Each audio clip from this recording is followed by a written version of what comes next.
Alors, on est en Jean chapitre 18. Nous sommes à l'arrestation de notre Seigneur Jésus. On est à verset 12. Et verset 12 commence: « La cohorte, le tribun et les huissiers des Juifs se saisirent alors de Jésus et le lièrent.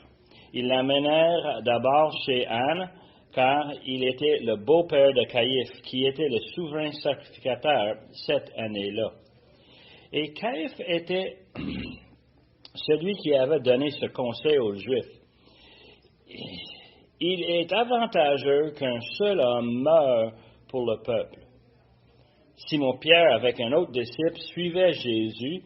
Ce disciple était connu du souverain sacrificateur et il entra avec Jésus dans la cour du souverain sacrificateur. Mais Pierre restait dehors près de la porte. L'autre disciple, qui était connu du souverain sacrificateur, sortit, parla à la portière et fit entrer Pierre.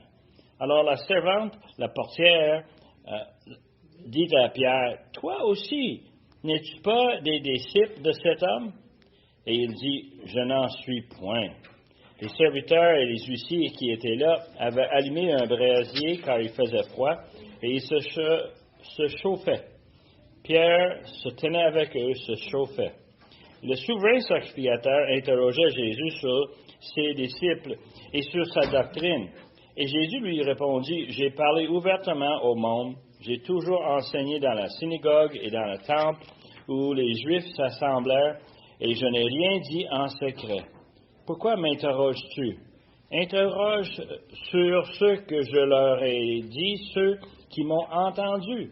Voici, ceux-là savent ce que j'ai dit. » À ces mots, un des huissiers qui se trouvait là donna un soufflet à Jésus en disant: « Est-ce que ainsi que tu réponds au souverain sacrificateur? » Et Jésus lui dit: « Si j'ai mal parlé, fais voir ce que j'ai dit de mal. Et si j'ai bien parlé, pourquoi me frappes-tu? » Anne l'envoya lié à Caïphe, le souverain sacrificateur. Simon-Pierre était là, il se chauffait. On lui dit: « Toi aussi, n'es-tu pas de ses disciples? » Il le nia et dit: « Je n'en suis point. » Un des serviteurs du souverain sacrificateur, parent de celui à qui Pierre avait coupé l'oreille, dit: « Ne t'ai-je pas vu avec lui dans le jardin? » Et Pierre le nia de nouveau. Et aussitôt, le coq chanta. Moi, j'ai beaucoup de misère à lire ce passage-là. Et c'est pas juste ce passage, c'est les passages qu'on est en train d'étudier. Premièrement, parce que c'est très difficile. C'est pénible de voir notre Seigneur maltraité comme cela. C'est pénible de voir comment on lui a tellement fait du mal. Et comment est-ce qu'on prend le créateur de l'univers et puis on lui fait des choses, en fin de compte, qu'on ne voudrait jamais faire à personne. Mais on lui a fait une série de choses. Et on pourrait le dire que Jean raconte ces événements dans une série de scènes. Pense un peu à une histoire qu'on lit dans un livre ou dans un film qu'on voit quelque part, un programme à la télévision. Et on sait comment est-ce qu'on découpe les scènes. On les voit. C'est fait exprès pour qu'on puisse avoir plus d'annonces, n'est-ce pas? Plus de publicité. Non, c'est pas ça. C'est que l'histoire elle-même se découpe en sections, et Jean le fait ici. Jean le fait, et c'est vraiment différent de la façon que les trois autres évangélistes ont raconté la même histoire. Ils ont, chacun des quatre, pris des éléments qu'ils voulaient mettre en évidence. Et Jean fait justement ça. Il met des choses que les trois autres n'ont pas mis. Il y a des éléments là-dedans que c'est assez pénible à voir. Mais moi, j'aimerais qu'on prenne un peu le point de vue de Jean, parce que c'est lui l'auteur. Il a écrit à un auditoire très spécifique. Il voulait leur informer de choses qu'ils ne savaient pas. Comme on a déjà mentionné, ça faisait peut-être 30 à 40 ans plus tard qu'on a écrit les premiers évangiles. Alors, Jean veut rajouter d'autres couleurs, d'autres éléments. Et les choses que Jean va ajouter, on va le souligner encore ce matin, ce sont les choses que Jean lui-même a expérimentées. Je vois Jean comme un homme assez âgé qui raconte une histoire à des gens précieux à lui. Et sa mémoire, je ne veux pas dire que ça y joue des tours, Mais il y a certaines choses qui lui est arrivé personnellement qui a resté beaucoup plus profond en dedans de lui. Et on va voir ça ici, surtout avec l'histoire de Pierre. On pense un peu à Pierre et à Jean. C'était deux disciples qui étaient souvent retrouvés ensemble à travers les évangiles qu'on a vu ça.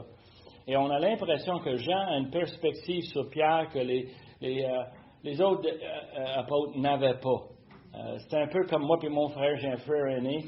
Et on a seulement, même pas 2 ans de différence. Et toutes les choses qu'on a faites ensemble fait en sorte qu'à l'âge qu'on est rendu aujourd'hui, on se taquine beaucoup sur toutes les choses qu'on a faites dans notre jeunesse et toutes les choses qu'on a faites comme adultes. Et on a fait avec nos familles. On parlait la semaine passée d'aller à l'océan. Mais moi, j'avais l'idée bien bizarre. J'ai convaincu mon frère qu'on amène les enfants à l'océan au mois de février. Et on a pris des photos, puis les plages sont parfaites, et le soleil brille, et là, on a les enfants sont tous là, gelés, entrés comme des crottes parce que le vent est tellement froid. Mais c'est des affaires qu'on a faites, nous deux. Personne ne sait ces choses-là. Et nous, on rit encore de ça. Parce qu'on avait eu tellement de plaisir ensemble, tellement d'expériences, et tellement de choses, des fois même pénibles qu'on a faites ensemble. Mais nous, on a ça dans notre cœur. Et Jean et Pierre, il faut se souvenir qu'on voit deux qui étaient collés ensemble. On voit ça à travers les actes des apôtres, comment l'expérience qu'ils ont eue ensemble. Et ici, là, on a ce passage, versets 12 à 27. On a littéralement plusieurs scènes, mais on a 2 scénarios. On a 2 choses qui arrivent. Et quand je l'ai lu, c'est quoi les 2 événements importants dans ce passage-là? Vous avez certainement vu, il y a 2 choses, 2 grandes files de pensée. Le reniement de Pierre. Le reniement de Pierre. Roy nous a présenté ça lorsque, dans la chambre haute, le Seigneur lui a avisé, tu vas me renier 3 fois avant que le coq chante. Et alors, on a ce scénario qui court à travers ce passage. Mais il y a un autre scénario qui est encore, moi je dirais, plus important. C'est quoi? On arrête notre Seigneur Jésus et on l'amène devant Anne. C'est tellement important à comprendre ce qui arrive. Là. C'est le premier de 6 tribunaux. 6 tribunaux que Jésus va subir dans l'espace de quelques heures. Et quand on voit ça, on est un peu touché par cet élément-là. Now, dans ces histoires, ils commencent tous les 2 à la même place. La semaine passée, on a regardé le jardin. Hein? Vous vous souvenez de ça? On était au jardin. Et puis, qu'est-ce qui est arrivé? Ils sont venus, ils l'ont arrêté. Et Jésus ne voulait pas qu'on touche ses disciples. Sa réaction, c'était de questionner le mandat qu'ils avaient, s'assurer que c'est seulement lui qui cherchait. Qui vous cherchez? On cherche Jésus de Nazareth. Et qu'est-ce qu'il dit? Je suis. Et tout le monde tombe. Tout le monde tombe à terre devant leur Créateur. Alors, c'est un événement qui commence. Et on voit ici des références, justement, dans ce passage, à ce qu'on a vu dans le passage précédent. Dans le passage précédent, nous avons vu que Pierre, zélé, lui était un des disciples qui avait un Machaerus, des petits épées. Il l'a sorti et il allait pour couper la tête du serviteur. Et qu'est-ce qu'il a fait? Il a coupé l'oreille. Hein? Parce qu'on a dit qu'il y avait un mauvais... Hein? Un mauvais bisou. Yes! Mais les méchants ont tout le temps un mauvais bisou. On sait très bien. Hein? Pierre, il était pris par les émotions. Il essaie de couper la tête et puis il a pogné l'oreille. Et le Seigneur Jésus a guéri cette oreille-là. On sait que par un des autres évangélistes qui nous donne ce détail-là. Et on a cette situation qui va revenir dans cette histoire, dans ce passage. Now, la question qu'on doit se poser, si on a 2 thèmes, 2 scénarios composés ensemble, pourquoi? C'est une question éternelle, les enfants, les adultes. La question c'est pourquoi? Pourquoi on combine ces 2 histoires, le reniement de Pierre et l'arrestation de Jésus? Pourquoi est-ce qu'on combine ces 2 histoires? Quel est le rôle important de cette intégration-là? Et vous pouvez y penser, il y a bien des choses. On va regarder un peu. Les commentaires sont pleins de toutes sortes de théories. Il y en a qui sont quand même fascinants. Peut-être celle qui a le plus de poids chez moi, peut-être chez vous aussi, c'est qu'on a deux réalités ici. On a des réalités qui sont en opposition. On a Jésus et on a Pierre. Pierre va commettre le plus grand des péchés. Je ne sais pas, vous autres, vous avez déjà fait ça. Nous autres, comme enfants, à la maison, enfants, dans un foyer chrétien, on a souvent débattu, c'est quoi le péché en ordre? Le pire, tu sais? C'est-tu le meurtre qui est le pire? C'est-tu le mensonge qui est après ça? C'est quoi? Et Pierre fait quelque chose ici là, qui est vraiment horrible. Il renie son Seigneur. Et pense-y, on est arrivé à la fin des temps, on est arrivé devant le jugement, et quel va être le jugement de tout le monde? Qu'est-ce que tu as fait avec mon fils Jésus? Et la réponse va dire, je l'ai renié. Je ne voulais rien savoir de lui. Je voulais faire ma vie comme je voulais. Pas vrai, ça? Hein? Et ça, c'est grave. C'est ça qui va nous condamner pour une éternité en enfer. Où j'ai mis pleinement ma confiance dans le Seigneur et j'ai complètement confiance que c'est lui qui va gagner, c'est lui qui est en charge, c'est lui qui s'est donné lui-même sur le quoi. Le deuxième thème ici, c'est que Jésus s'offre volontairement pour aller à la croix. Il va endurer une série de choses affreuses. Pourquoi? Pour payer mes péchés. Payer vos péchés, j'espère. Hein? Et c'est un sacrifice incroyable. Et lorsqu'on regarde ceci, on voit que Jésus offre un sacrifice ultime pour le péché. Et Pierre, il commet le pire des péchés. Les deux ensemble dans le même passage. C'est ça pour accomplir les Écritures, c'est appelé dans les psaumes, ces choses-là. Mm-hmm. Et il y a une série de choses qu'il doit accomplir. Il va le faire. On a plusieurs éléments ici. On va le voir même avec le traitement qu'il reçoit ici devant le souverain sacrificateur. Verset 12 nous donne le contexte. Il parle de cohorte, le tribun, les huissiers, les Juifs, et saisir alors de Jésus et le lieur. Alors, il faut comprendre, tout ceci arrive dans la nuit où Jésus fut livré. Vous avez entendu cette expression à chaque fois qu'on prend le Sainte-Seine. Hein? C'est exactement ce moment ici où Jésus est livré. C'est Judas qui était le traître. C'est lui qui est allé chercher des soldats pour venir. Et on a parlé la dernière fois du fait qu'on parle ici de plusieurs soldats. Pas juste 2, 3, pas 4, 5. On parle ici d'un cohorte. Le cohorte, c'était normalement 600 soldats. On a une équipe de 600 soldats qui sont là à Jérusalem pour le Pâques, pour s'assurer que s'il y a une rébellion, s'il y a moindrement une révolution ou quelque chose, ils sont là pour le trouble, ils sont là pour le régler. Judas est allé chercher des hommes pour arrêter Jésus. Et pour quelques raisons, Judas semble avoir choisi une équipe assez nombreuse, une cohorte de 600 personnes. Ensuite, il parle ici le tribun. Le tribun, littéralement en grec, c'est le capitaine de 1000. C'est un capitaine qui est normalement en charge de 1000 soldats. Alors, on voit encore une confirmation qu'ils étaient nombreux.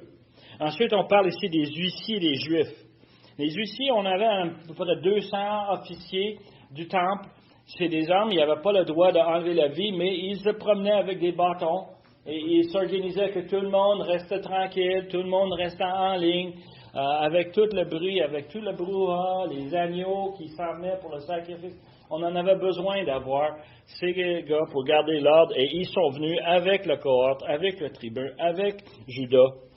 Et on sait qu'en plus, on a d'autres personnes qui sont avec eux autres. D'autres personnes qui sont là, d'après les autres évangiles, d'après même cette histoire ici, là, on avait Malchus qui était un esclave du souverain sacrificateur. Il était l'espion.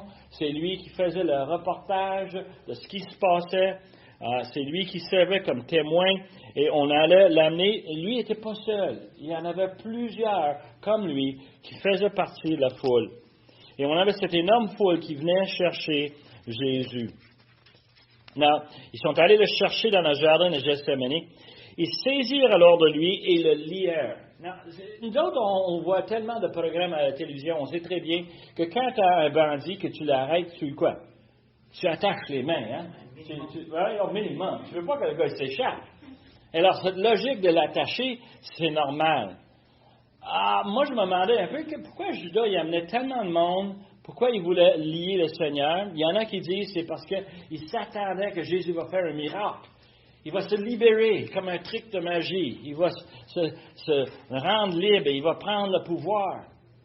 C'est un peu idéaliste comme pensée. Dans l'histoire de Jésus, lui, au moment donné, il a passé à travers les gens, il s'est échappé.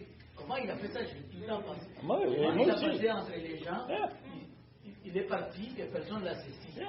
Comment il a fait ça? Et moi, je pense qu'à ce point-ci, il aurait pu facilement le faire. Et c'est pour ça que ça nous amène à ce point à dire Jésus s'est livré lui-même. Vraiment, c'est quelque chose à penser. Viens, tu veux m'attacher? Va l'attacher. D'autres commentaires en passant nous disent que c'était un exercice de la part de Judas pour humilier Jésus, pour l'abaisser publiquement devant tout ce monde-là. Prends-les, attache-les. Il s'en va pas. Il va être à nous. C'est nous qu'on va se débrouiller de lui. On va faire avec lui qu'est-ce qu'on veut. Et on a cette image. Et on a plusieurs personnes pour voir ce témoignage. Ils l'ont amené lié. Now, le premier scénario qu'on a dans le passage, on le voit à partir de verset 13. C'est le premier scénario. Et c'est la première scène de le scénario. Il y a plusieurs scènes. Et les scènes sont interliées, sont mêlées dans cette histoire. La première scène, c'est que verset 13, ils l'emmenèrent à bord chez Anne, car il était le beau-père de Caïphe, qui était le souverain sacrificateur cette année-là. Et Caïphe était celui qui avait donné le conseil aux Juifs. Il est avantageux qu'un seul homme meure pour le peuple. Alors, qui est Anne? En d'autres traductions, on a son nom, c'est Anès. Qui est cet homme, Anès? L'histoire nous parle de lui. On a des historiens qui nous décrivent. C'était le souverain sacrificateur. Et il est le beau-père de Caïphe. Ça, c'est important parce qu'il y a une relation entre les deux. Il faut comprendre un peu, il faut penser un peu d'une façon contextuelle. On parle ici le peuple juif. Dans Exode, on a nommé Aaron comme souverain sacrificateur. Le terme de cette poste était de combien de temps? Ceux qui ont lu Exode, ils vont me dire, Pierre, tu le sais?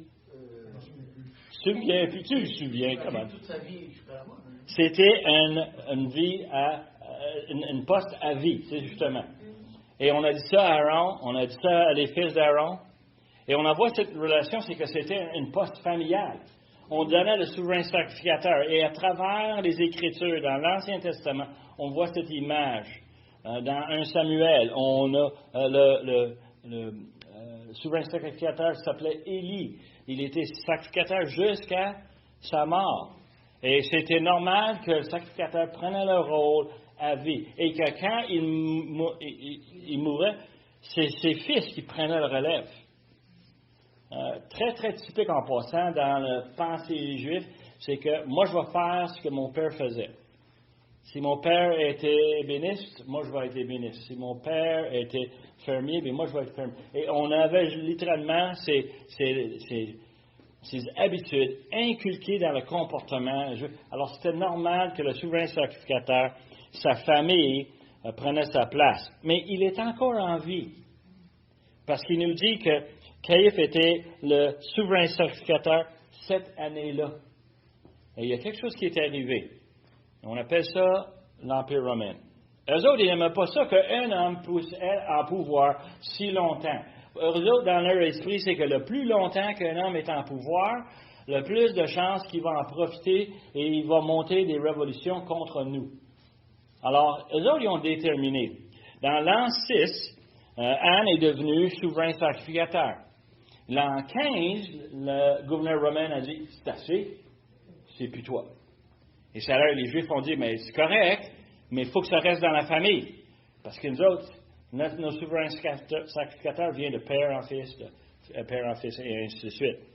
Alors, c'était le fils de Anne qui a pris la place. Mais Caïphe n'est pas le fils. Il est le gendre. C'est son beau-père, c'est pas son père. Qu'est-ce qui est arrivé? Entre l'an 15 et l'an 33, où ce qu'on est maintenant, il y a eu 5 autres souverains sacrificateurs. Devine qui? Les 5 fils d'Anne. Quand le gouverneur était tanné, on mettait un autre à la place. Et la population n'aimait pas ça. Les Juifs disaient, non, le souverain sacrificateur, c'est toujours le même. Et on voyait cette situation où qui avait le pouvoir? Le souverain sacrificateur ou le père? Et en plus, après, il y avait son beau-fils qui a pris le pouvoir. En passant, l'histoire nous dit qu'après, c'était le petit-fils d'Anne qui a pris le pouvoir. Anne, tout le temps étant vivant, Anne qui avait tout le temps. Attends une minute. Ça ressemble un peu à une histoire de mafioso, non? Pense-y un peu, là. Et j'arrive à un point intéressant, juste un point à côté. On a Anne qui est en charge d'une famille, et dans la mentalité juive, la famille est assise ensemble, puis l'aîné, c'est lui qui décide, c'est lui qui dirige. Et tu peux voir un peu où il est souverain sacrificateur, il est chef de sa famille, et sa famille a un méchant bon business, un business incroyable. Ils font de l'affaire, eux autres. Les historiens nous disent qu'à Jérusalem, dans le temple, on avait un événement continuel qu'on appelait le bazar de Anne. Le bazar, c'était une place où on venait, on faisait de marchand, on faisait de business, c'est quoi le business? Et on a déjà parlé de ça. On amène notre agneau pour le sacrifice annuel à Pâques, et il faut que notre agneau passe une inspection. Qui sont les inspecteurs? La famille d'Anne. Le souverain sacrificateur nommait les gens pour faire l'inspection. Jacques, je m'excuse, ton agneau, là, il y a un petit défaut ici. Là. Non. Mais il va falloir que tu t'en ailles là-bas acheter une qui est certifiée. C'est de la famille aussi. Hey! C'est de la famille aussi! Oh yeah! Et il y avait une commission, une cote qui allait au souverain sacrificateur. Quand tu venais dans le temple et tu voulais faire une offrande, quand tu voulais donner de l'argent, quand tu voulais payer la taxe du temple, parce qu'il fallait qu'on paye une taxe pour la gestion du temple. Quand on faisait ça avec l'argent, mais moi je viens de loin, un pèlerin de l'autre bout de la mer Méditerranée, j'arrive à Jérusalem et moi j'ai quelle sorte d'argent? J'ai de l'argent courant où ce que j'habite, mais j'ai pas l'argent de Jérusalem. Alors il faut que j'aille l'échanger. Où est-ce qu'on va? Chez les changeurs d'argent. Et les changeurs... C'est la famille encore! C'est vrai que c'est le mafioso. Ça a vraiment l'air d'une gamique, hein? Mais c'était vrai, et c'était connu. Un point que le peuple avait eux-mêmes décidé que Anne, c'était un homme affreux. Et ils ont même écrit des accusations contre Anne, et contre ses serviteurs, et contre la façon qu'on traitait la population. Comment est-ce qu'on avait les huissiers, qu'eux autres étaient libres avec leur bâton. Et s'ils n'étaient pas contents, tu te fais tapocher. Et le monde était vraiment... Et on voit cette image-là, c'est vraiment une gamique. On fait attention à la famille, là. La famille d'Anne, c'est spécial. Je dis pas un mot. Les intouchables, justement. Et ça nous arrive à nous donner un contexte important pour les passages, celui-ci, et les passages qui suivent. Dans la famille juive, on a déjà parlé de ça plusieurs fois. Dans un mariage, dans une famille juive, qu'est-ce qu'on faisait? On choisissait un époux, une épouse, on les mettait ensemble et physiquement, on construisait, attaché à notre maison, des pièces à côté pour que eux autres puissent habiter avec nous. Le concept de vivre en commun, le concept de vivre dans une famille intègre. Devine quoi? Le souverain sacrificateur, riche comme tu ne peux pas savoir, qu'est-ce qu'il faisait avec sa famille? Il les gardait proches. Et on sait très bien, la description qu'on a dans les évangiles nous aide à comprendre que Anne avait cet appartement-là, un condo, OK? Et puis, Caïphe était dans un autre condo. Et devine quoi? ils partagent le même cours. Le cours était à eux, ensemble. Et c'était toute une comment je pourrais dire, une installation où on avait plusieurs appartements, comme nous, plusieurs condos, mais tout le monde partage la même piscine, tout le monde partage le même jardin, tout le monde partage le même cours. Et on a cette notion. Moi, j'ai un ami qui habitait à Californie, et lui avait un appartement, et moi, je trouvais ça extrêmement cool. Quand je suis allé le voir la première fois, on rentre dans une portique dans le bâtiment, et quand tu rentres dans le bâtiment, tu rentres dans un cours, un jardin, avec toutes les plantes, la piscine, les barbecues, tout est installé, les chaises. Et je lui ai demandé, c'est chez vous ça? Oui, mais tous les appartements autour, sur le terrain, c'est comme des bâtiments, tous sur un périmètre, bâtis sur l'extérieur, et l'intérieur, c'était ouvert au ciel. Et on avait cette place tranquille, loin le trafic, on n'entendait pas les autos, les camions. On était là, on parlait, on mangeait, les enfants jouaient. C'est un endroit vraiment agréable. C'est exactement l'image qu'on a ici de Anne et Caïphe, qui eux autres habitent cette grande parcours. Now, pourquoi est-ce qu'on amène Jésus devant Anne? C'est une interrogation en fin de compte. Hein? C'est comme une rencontre avec les avocats. On va faire des accusations, mais on prend le prisonnier, on l'amène et on le prépare pour le tribunal. Et on voit cette situation. C'est quelque chose de particulier qu'on a pour venir Jésus devant quoi? Le parrain, si je peux le prendre le terme courant. Lui, il veut le voir, Jésus. Il veut le questionner. Il cherche de l'information. Et c'est tellement spécial en termes de tribunal, d'aller devant le souverain sacrificateur. C'est comme aller devant le plus grand, le cour suprême, sans qu'il y ait un cour suprême. Pourquoi? Parce que c'est plein la nuit. Hein? On ne pouvait pas avoir un tribunal la nuit dans la tradition juive. Il fallait que ce soit le jour. Il faut que ce soit au soleil. Il ne fallait pas que ce soit à noirceur. C'était pas une loi, ça? C'est une loi tellement bien installée dans la culture juive que nous l'avons copiée. Aujourd'hui, nous, on suit beaucoup des principes. On ne fait pas des procès rapides. On prend le temps. On attend qu'on ait un moment où tout le monde est avisé, la défense peut se préparer, ceux qui font l'accusation, eux autres aussi ont le temps de préparer. On fait le même chose. C'était dans les lois juives. Oui, Pierre, exactement. Et ce qu'on voit ici, c'est que c'est Anne qu'on va voir, pas Caïphe. Non. Pourquoi pas Caïphe? Et ça, je pose la question et je pense que vous avez déjà l'idée. Pourquoi pas Caïphe? C'est lui le souverain sacrificateur cette année-là. Alors, beaucoup des commentaires nous disent que cette expression, Jean l'a mis là-dedans parce que Jean voulait mettre le couteau dans le plaid. Il voulait l'insulte.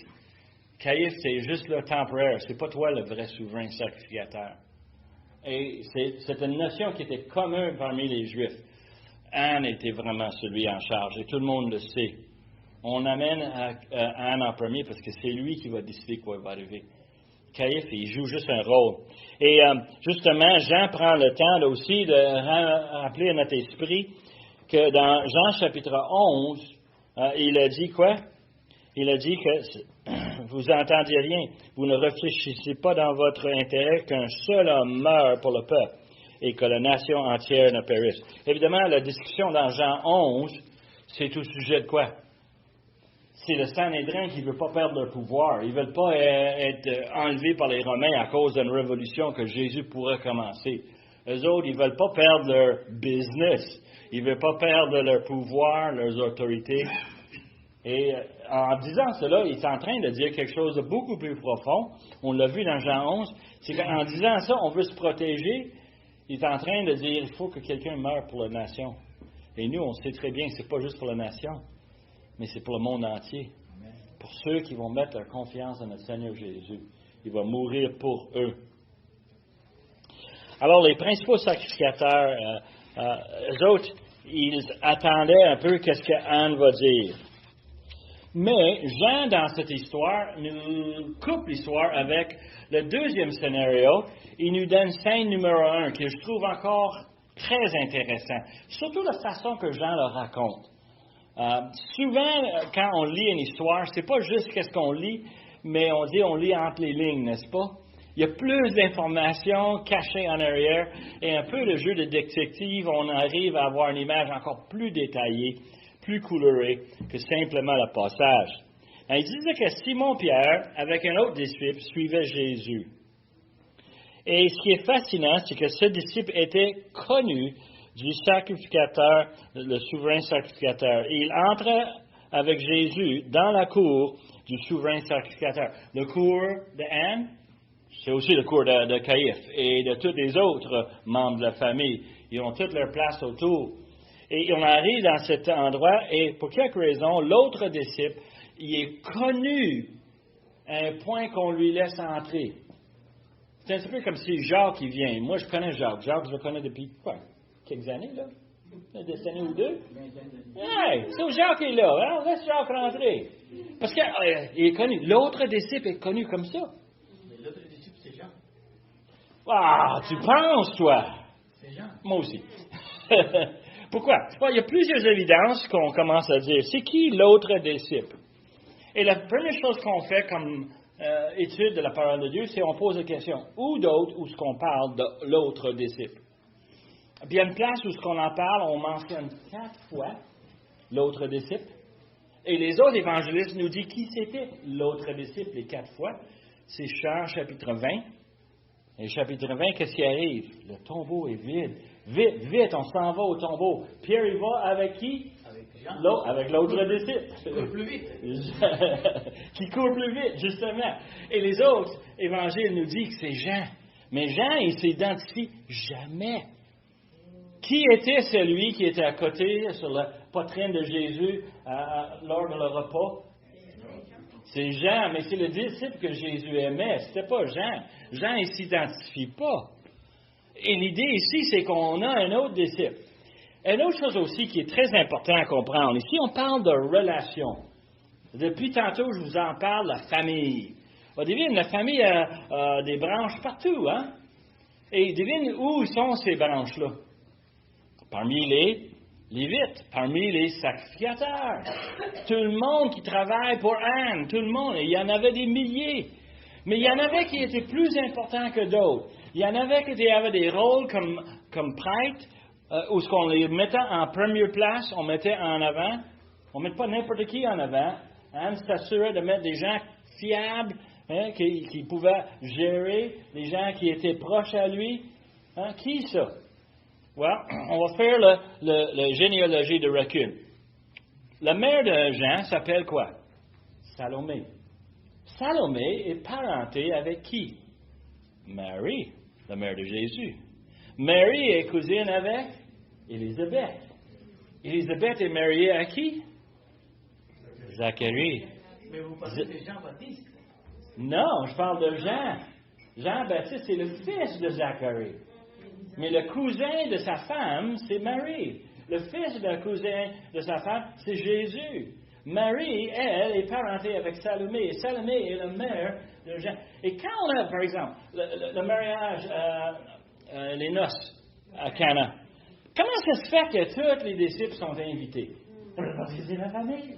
C'est la parenté. C'est le cousin. Moi, j'ai un cousin qui habite à... Et moi, j'ai un autre cousin qui fait ci. Christian et moi, il y a une série qu'on aime à la télévision où ce que la femme et l'homme ont beaucoup de problèmes, mais un de leurs employés, il y a tout le temps un cousin. Hey, on a besoin de quelqu'un qui est fleuriste. Hey, j'ai un cousin qui est fleuriste. Hein? Mais on a cette relation, cette image qui se trouve ici, dans Jean chapitre 18. On a cette image ici qu'il y a un des disciples, l'autre disciple, pas Pierre, qui arrive à la porte, et on dit, « Hey, rentre, oui. Tu viens-tu voir mon oncle? Quoi? Tu viens-tu voir, hein? » Et Zacharie, en passant, Zacharie, pense un peu à ce qu'on lit dans Luc, OK? Il est un prêtre, et lui, il offrait les sacrifices, et il vient pour offrir le sacrifice du parfum, Et devine quoi? Il est face à un ange qui lui donne une vision. Il est seul dans le temple avec cette responsabilité. C'est pas n'importe qui, Zacharie. C'est pas un prêtre ordinaire qui s'occupe de petits détails. Non, non, non, non. C'est quelqu'un d'importance dans la famille. C'est quelqu'un qui a un rôle à jouer.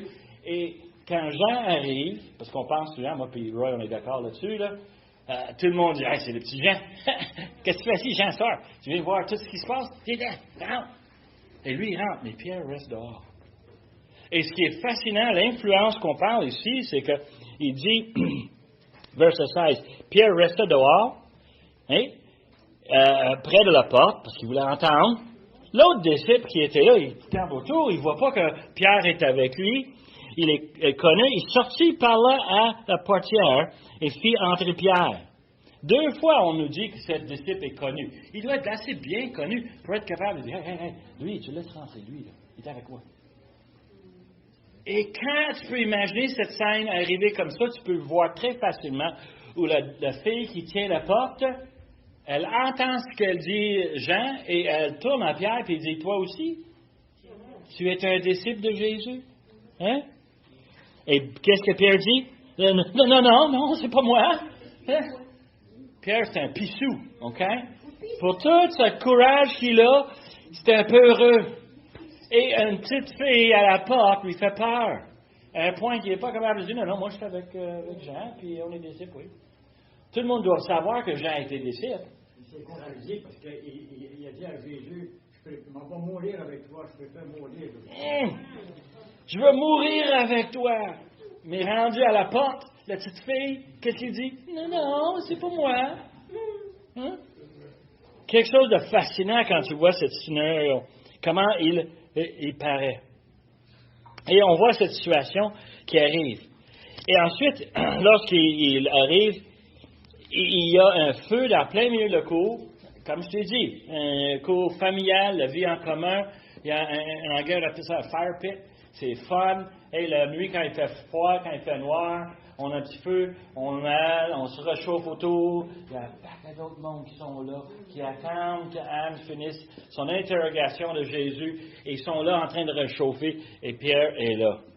Oh boy, préparons pour la prochaine scène. Mais il ne se trouve pas là. La prochaine scène, on retourne au premier scénario, verset 19. Le souverain sacrificateur interroge Jésus et, sur ses disciples et sur sa doctrine. La question qu'on se pose, c'est pourquoi il pose des questions? Il veut qu'il meure. Pourquoi il va poser ces questions-là? C'est très simple. Avant qu'on te tue, j'aimerais avoir toute l'information que tu as pour que je puisse arrêter la révolution potentielle. Je veux savoir combien de disciples que tu as. As-tu un inventaire? As-tu des noms? As-tu une liste? Où sont-ils? Sont-ils ici? Sont-ils en Galilée? Où est-ce qu'ils sont? Et on va chercher, on va se préparer, on va fournir l'information aux Romains pour qu'on puisse arrêter ça, puis continuer le business familial comme c'était. Incroyable comme logique, hein? Et Jésus lui répond, il dit, j'ai parlé ouvertement au monde, j'ai toujours enseigné à la synagogue, verset 20, et dans le temple, où tous les Juifs s'assemblaient, je n'ai rien dit en secret. Jésus donne une drôle de réponse, mais il faut comprendre un peu la loi juridique des Juifs. Tu ne peux pas faire témoigner l'accusé pour se condamner lui-même. On a cette même logique aujourd'hui, on l'a appris. Il faut que tu amènes des témoins. C'est pas lui qui va se mettre les pieds dans les plats. Non, tu ne peux pas faire ça. Ça prend des témoins. Questionne les témoins. Et Jésus dit, il y a des témoins qui m'ont entendu. J'ai rien dit en secret. Tout le monde a entendu tout ce que j'ai dit. Va chercher l'information toi-même. Et tu peux voir pourquoi l'huissier qui est à côté de lui est insulté. Tu ne parles pas comme ça au souverain sacrificateur, même si ce n'est pas lui cette année-là. OK? L'insulte est toujours là, n'est-ce pas? Et on lui donne un gifle sur le visage. Le mot grec ici, là, c'est une main ouverte sur le visage. Paf! Moi, je me demandais, celui-ci-là, lorsqu'il arrive à la fin de ses jours, lorsqu'il meurt, imaginez-vous qu'il est devant Jésus, puis, tu sais, il y a encore l'empreinte de sa main sur le visage. Il va le pardonner. Il va Hein? le pardonner. Il va pardonner s'il met sa confiance, mais s'il n'a pas mis sa confiance, il va être condamné encore plus. Hein? Le rejet total de notre Seigneur. En tout cas, on arrive à cette situation où Jésus est devant Anne. On lui donne ce témoignage. En passant, c'est le premier de 6 différents tribunaux. Le premier, c'est Anne qui va l'interroger. Ensuite, on va l'amener chez Caïphe, on va le voir ça. Hein? Et ensuite, devant le Sanhédrin. Le Sanhédrin, on va le faire le jour, parce qu'on a dit tantôt, tu ne peux pas avoir un tribunal la nuit. On va le faire tôt le matin, après le lever du soleil. Et ensuite, on va l'amener devant Pilate. Pilate va être vraiment bouche bée, il ne sait pas quoi faire. Il va dire, il vient de la Galilée, je vais l'envoyer pour un 5e tribunal, jugement devant Hérode. Hérode va le retourner et c'est Pilate qui va être pris avec tout la dernière fois, le 6e.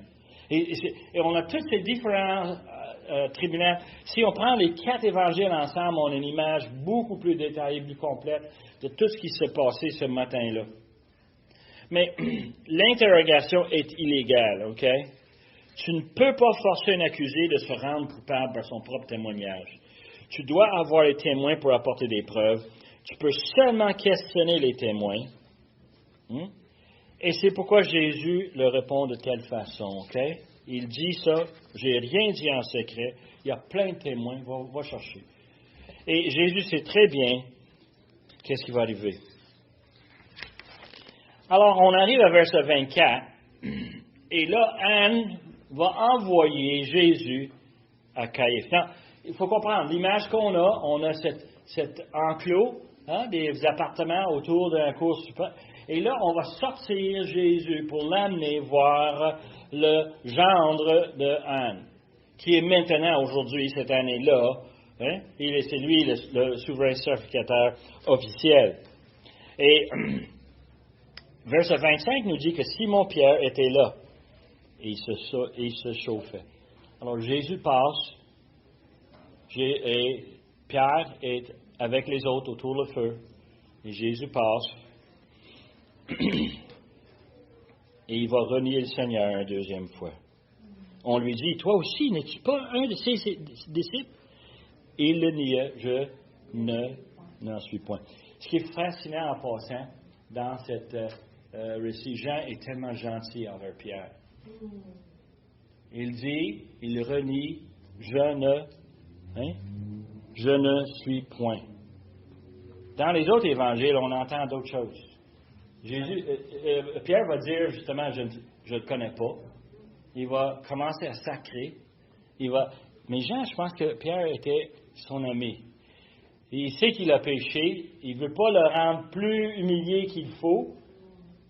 C'est ce qui est arrivé, mais il va prendre des paroles beaucoup plus douces, plus gentilles, pour décrire cet reniement qu'il fait. Dans le scène ici, verset 26, on a un autre qui lui dit, un des serviteurs du souverain sacrificateur, vous êtes prêts là? Parent de celui que Pierre avait coupé l'oreille, parent de Malchus. OK? C'est toute une gamique de famille, ça, OK? Il faut le comprendre, là. Il est là avec Pierre, en train de se réchauffer. Il dit, un des serviteurs. Le mot serviteur, je le dis parce qu'on dit à chaque fois, le mot grec, c'est doulos. C'est un autre esclave, parent de l'esclave qui se fait enlever son oreille, que Jésus a guéri miraculeusement. OK? N'ai-je pas vu avec lui dans le jardin? Pas mal plus spécifique, hein? T'étais là dans le jardin, hein? Tu dis que tu n'es pas d'eux autres, mais t'étais là. Incroyable, hein? Et devine quoi? Pierre le niait de nouveau. Et qu'est-ce que Jean dit? Et aussitôt, le coq chanta. Boy, oh boy! Comment Pierre a pu sentir, en disant ces paroles-là et entendre le coq comme ça, ça doit lui bouillir à l'intérieur. Comment est-ce que j'ai pu faire ça? Il pleura en allemand. Dans la noirceur, seulement les torches, seulement la lumière du feu. Et on voit Pierre qui doit avoir une réaction incroyable. Mais Jean est là avec lui. Il faut comprendre, c'est lui l'autre disciple. Et lorsqu'il nous dit ça, il nous partage cela. Alors, Luc 22 nous donne un autre élément, et je me demande où est-ce que Luc a eu l'information. Luc 22, verset 61. Le Seigneur s'étant retourné. Le coq chante, Jésus est lié, on l'amène à travers le cour pour l'amener chez Caïphe. Pierre renie la troisième fois, le coq chante et Jésus tourne les regards à Pierre. Encore, qu'est-ce que tu penses que Pierre doit faire? Il a renié 3 fois. Il a entendu le coq chanter et il voit Jésus qui tourne et le regarde. Là, il lui dit, je te l'avais dit. Je te l'avais dit, tu le vois. Et Jésus, là, dans toutes les expériences de Pierre, il fait tout pour le protéger, tout pour le sauver. Et pourtant, à ce moment-ci, il ne fait rien. Il le regarde, comme disant, je te l'avais dit, et tu l'as fait. Et vraiment, Pierre doit se sentir incroyable. Hein? Incroyable comment est-ce qu'il l'a vu. Voilà, conclusion. On va continuer le scénario la semaine prochaine, mais conclusion, un élément que je veux sortir. Judas a mené cette trahison. C'est lui qui a organisé l'arrestation. C'est lui qui a tout fait. Et quand c'était tout fait, il a réalisé qu'est-ce qu'il a fait. Qu'est-ce qu'il s'est fait? Il a jeté l'argent, puis il s'est pendu. Pierre, lorsqu'il a dit le Seigneur 3 fois, et je pense que ce que Pierre a fait était peut-être même pire. Pierre a sorti. Il a resté là, il regrettait. Ah, il a regretté, il a sorti, il a pleuré amèrement. Et on dit quoi? On dit que Pierre est peut-être l'homme le plus béni, le plus gracié de toute l'humanité. Pourquoi? Parce que dans Jean 21, 3 fois le Seigneur va lui demander, Pierre, m'aimes-tu? Tu m'as renié 3 fois. La 3 fois, tu vas falloir que tu l'admettes, que tu m'aimes. Tu m'aimes, hein? Oui, Seigneur, je t'aime. Oui, Seigneur. Seigneur, tu sais comment que je t'aime. Hein? Toute une réaction. La repentance et ensuite la grâce, le pardon. Quelle grâce merveilleuse. On a cette histoire intégrée ici. Et on va continuer la semaine prochaine. Prions. Père éternel, on veut te remercier pour l'exemple de notre ami Pierre. Seigneur, c'est gênant ce qu'il a fait et c'est pénible de lire encore une autre fois, mais de savoir que c'est toi qui l'as pardonné. C'est toi qui l'as averti, c'est toi qui l'as pardonné lorsqu'il s'est repenti. Seigneur, quelle grâce que tu lui accordes, quelle grâce que tu nous offres de mettre notre confiance en toi, de demander pardon, de tourner de nos péchés et de te suivre fidèlement, jour après jour. Seigneur, on te remercie pour ces choses et on te remercie pour cette leçon ce matin. On demande que tu puisses nous aider à le mettre en pratique, d'avoir cette même grâce avec ceux autour de nous. On demande, Seigneur, que tu puisses nous guider, nous diriger, puis on demande de bien choisir les opportunités cette semaine où tu peux servir de nous. Seigneur, nous demande ces choses par le nom de Jésus, notre Sauveur et notre Maître. Amen.